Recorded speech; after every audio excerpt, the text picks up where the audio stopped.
As soon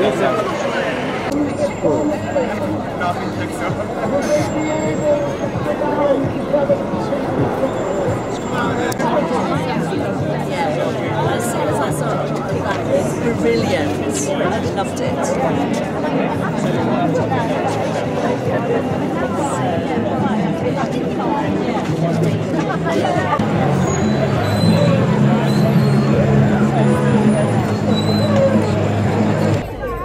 Welcome to a very special show we've got for you today outside Windsor Castle. We're all assembled with a mixture of people. Jesus loves you, plus some Trump supporters are right at the front. And down on this side we've got the anti-Trump demonstration. There'll be a speech soon by Tambrapreet Singh. He is the MP for Slough. He's actually going to come up and tell us why he's actually here. We're going to get an opportunity to interview him as well. But right now we're grateful for the sunshine. I'm not sure how much the country is grateful for his visit and his comments, but more to that later on. Yeah, thanks so much for giving us an opportunity to talk to you. So let's have a look at your sign first of all. Why are you actually here? What's the main motivation for you to come to this? So I guess I want Americans to realise that the UK, like British people, don't love him, and if they keep believing his spiel, then, and too many people do, sadly. So I think it's really important that we stand up together to say that actually we don't stand for him or for any of his policies. Like, it's unbelievable that he's been invited to meet the Queen when he's just such a horrible human being. Do you not think that a lot of people are using economics as being the argument to say, you know, with Brexit and everything else, people should be nice to him? Yeah, I think. But then, I mean, you only have to see what he was saying, like yesterday, that he's just, it's all about his ego, there's his own motive, and I think he's using Brexit to his own advantage to bully the UK into backing him. I don't think that's the right thing to do. So, do you think the things that he stands for, I mean, there should be people that stand up and say it's unacceptable? Yeah, 100%. If it was any other leader, it's unbelievable that he's been voted in to lead one of the biggest countries in the world. He's a leading power of the world. And his beliefs, like, he's sexist, he's misogynistic, like, he's just a horrible human being. They're celebrating the fact that 50% of the children have been reunited with their families. There's still 50% of babies that aren't with their parents. Why did it happen in the first place? Do you know what I mean? Yeah, exactly. I mean, I don't think there's any rationale other than getting the mid-American vote, where he's kind of they're jumping on the bandwagon, and he's trying to get votes and making it look like he's kind of acting immediately and implementing things, as opposed to our government that are taking 2 years and we still don't have Brexit. So. Yeah, and I can also sometimes economic benefits don't come within a year. Yeah. They come on building up economic policies over years, so you can't take the credit for previous presidents. Exactly. So thanks so much for giving us an opportunity to share your thoughts. Thank you. Thank you. Good luck, and good luck with the baby's been very well behaved in the sun. Thankfully. Thank you. Thanks. I'm here with the local MP for Slough. Dunn, great to see you again. Likewise, Dr. Savvy. It's really wonderful that you've come down here and give us your time today. And we're doing a special programme just actually on the visit, the second day in, I think, for Trump to be in the UK. Tell us why you think it's important to be here, because I know there's a mix of people here. Yeah. There are some pros, there are some antis, as well as the Jesus Loves You brigade up the road. But there's a massive press attention. It's costing a lot of money for him to come over. Yeah. He's made a few dodgy statements before the big dinner as well. Why do you think it's important for you to be here to, I guess, to express your point of view, really? Well, it is very important that we stand in solidarity, especially at this point, that love actually trumps hate, in terms of what Trump stands for. Now, it's not that we're against the American people, because the vast majority of whom, by the way, in terms of a popular vote, didn't actually vote for Trump, but he is the president. But some of his values, whether it's in terms of his misogynistic views about women, whether it is about the politics of hate and division, about dividing communities. What I often say to minority communities is that it's all very well if he's talking against Islam at one point in time, that if the rest of us, whether it's as Sikhs, whether it's as Hindus, as Buddhists, as Jews, that if we don't stand up against that, then in the future he will be singling out our faith. Yeah, so that's also important. It's also important that we've got the majority communities here standing in solidarity because of some of his rhetoric against immigrant communities. It's also important on another level in terms of if we're talking about shared values. Now, the values-based order in terms of the rule of law that the international community has forged together for the last few decades, he is gradually going about unravelling it.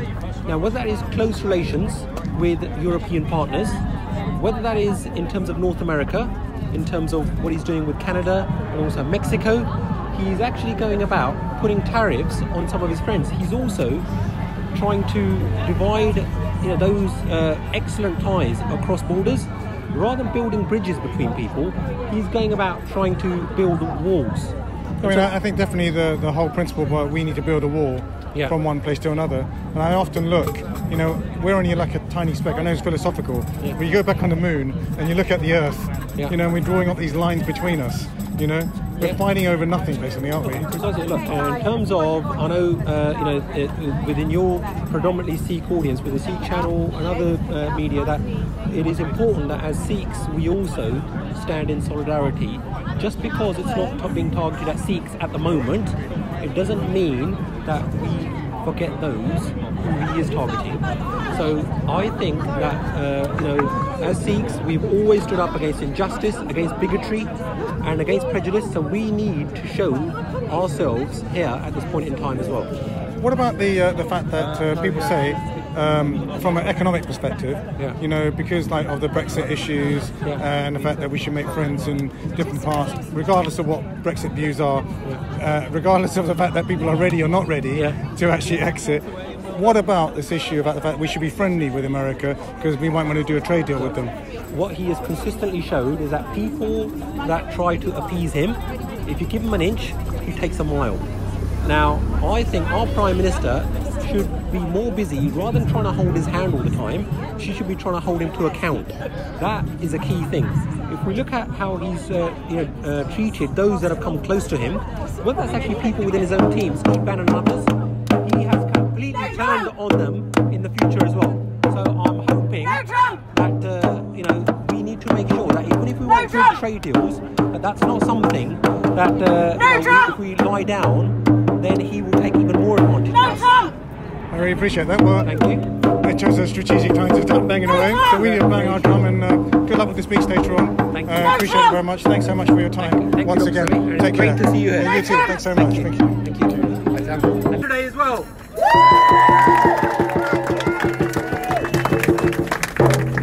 Look, it's very important that we stand in solidarity with people and that we stand up against bigotry, against the politics of hate and division.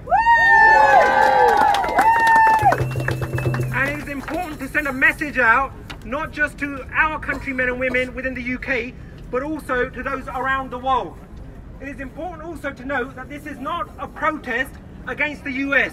It is not a protest against the American people with whom we have shared values.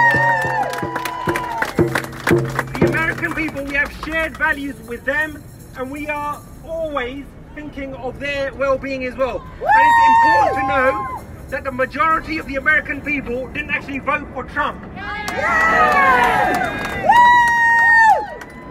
But why is it so important that we come here?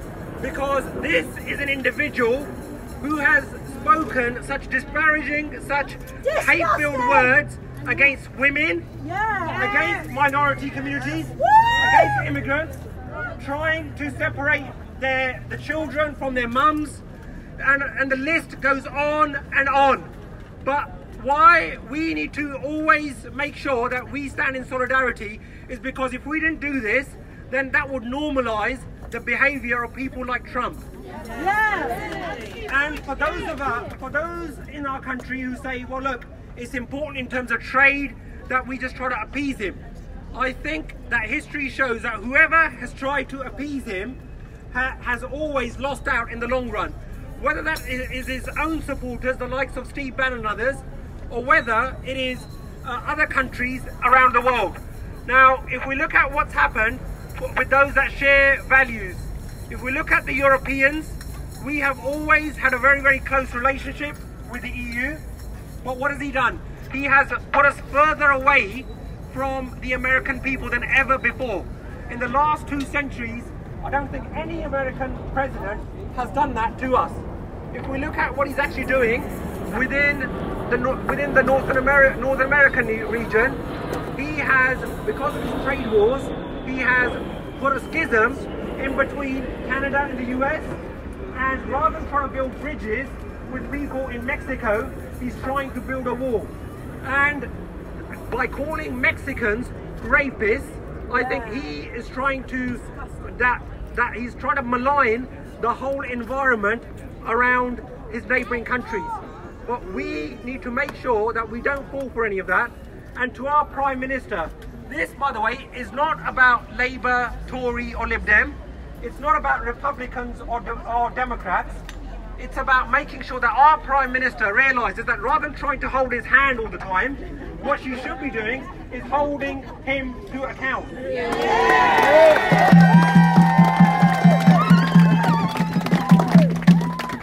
But thank you so much to all of you that have taken your time out to make sure that our voices are heard. And as the MP for Slough, I know that it's great to see so many people from Slough and Windsor and Maidenhead, and even people from Newbury and further afield. That was great also. It's also great to see so many Americans.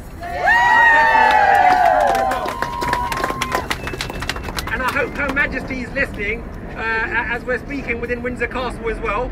But I am no doubt that the Prime Minister will be listening, because while she is trying to cozy up to him, what he has been doing is saying that it's great. It would be great to have Boris Johnson as Prime Minister. That, ladies and gentlemen, is what appeasement gets you. So that is why we don't appease individuals like that. We need to stand up to bullies, and we need to make sure that we stand in solidarity with others with shared values across our globe, and we make sure that we stand up against those that are trying to rip up the climate change accords that we have built up, trying to make sure that we have a better environment for our next generation, and that we have a more cohesive and integrated community, not just within Britain, but also around the world. Thank you so much, and well done. More power to your elbow as well.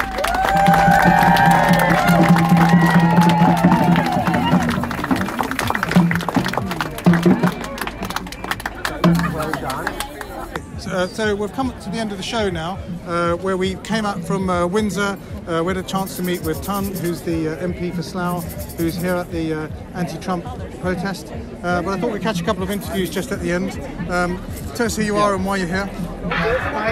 I'm from Windsor Labour Party, and I'm here because I just want Trump, wherever he comes in, to let him know he's not welcome in this country because of all the things he's doing, all of the racism, the sexism, the absolutely disgusting misogyny. Now I see he's turning on the LGBT community as well. He's really just sowing discord everywhere. Do you think he does it just to wind people up because it's kind of, or do you think he does it just to shake up the situation so people can talk about it? I don't think he's got any positive motives for it. I think, he wants to shock people, but he's also found that kind of theme is something which appeals to a certain category of society who will then blindly support him, and I think that's what he's doing. It's really just much like in the 1930s, as I see it there, where there'd been a big economic shock, and a lot of people were very dissatisfied with what was going on. And to make sure that the working class didn't rise up against the capitalists, they created fascism and basically, made sure that the working class would be fighting each other.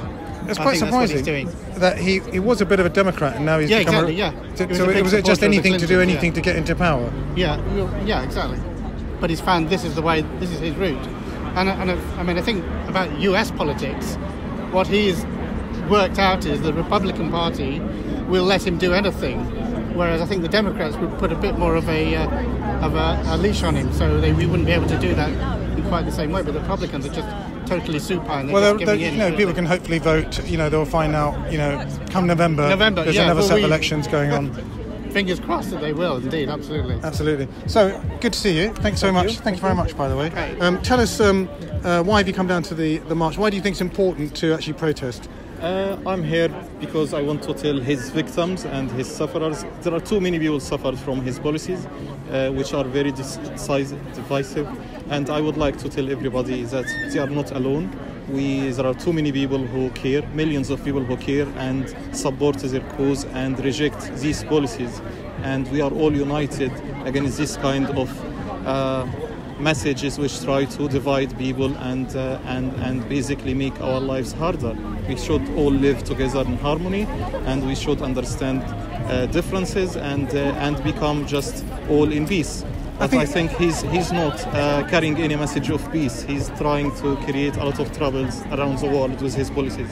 A lot of people use this phrase that there's strength in diversity, right? Yeah. And America, effectively, is a land of diversity. There isn't like, the white person or a brown person. There are many different people from many different backgrounds. Absolutely. Why do you think there is such a rush towards, you mentioned racism, this kind of this marginalization of, we are the greater power and you're not. Why do you think that's happening right now? I think he's just trying to talk and speak to some people who want to feel connection with their identity. Some people who are really left because of the globalization and these kind of economical difficulties around the world. So he's trying to play this game and try to tell them, if you go closer and closing yourselves and try to get more closer to your own specific identity, you will succeed.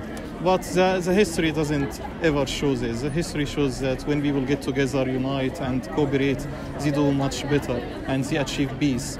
But when they are divided, there are a lot of conflicts. And even in business as well, when you get different people in different teams from different backgrounds, they have different perspectives, don't they? Absolutely. Okay. We can have different views, but we should work together and achieve a global peace. Absolutely. So on that note, it's very important to achieve global peace. It's very important for people to come out and express their perspectives, their views about why it's bad to be racist and not believe in equality. These are great sticky themes, the equality aspect of life.